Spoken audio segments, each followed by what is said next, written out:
Dieting जो लोग आजकल करते हैं वो एक फैट डाइट या एक टेम्पररी डाइट पे जाते हैं, जबकि अगर राइट वे ऑफ ईटिंग सीख लिया जाए तो डाइटिंग की कहीं कोई ज़रूरत नहीं पड़ती, कोई गुंजाइश नहीं है. So it is actually the right way of eating which we have to learn and not the dieting. जो एक बैलेंस्ड मील जिसे कहा जाता है उसमें बेसिकली 5 फूड ग्रुप होने चाहिए.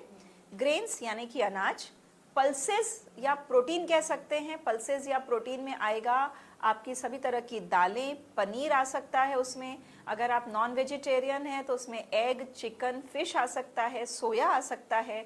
तो ये एक हो गया प्रोटीन पार्ट, एक हो गया आपका ग्रेन पार्ट यानी कि अनाज पार्ट.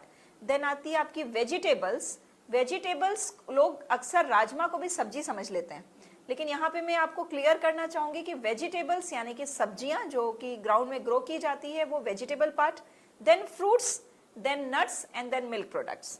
तो ये जो 5 चीज़ें हैं, अगर ये आपके डाइट में किसी न किसी रूप में, और हमारी एक इंडियन थाली को अगर हम इमेजिन करें तो हम सैलेड भी लेते हैं, सब्जी लेते हैं, हम राइस या चपाती लेते हैं, हम साथ ही साथ उसमें दाल लेते हैं और एक कर्ड या फिर हमारा जो बटर मिल्क होता है.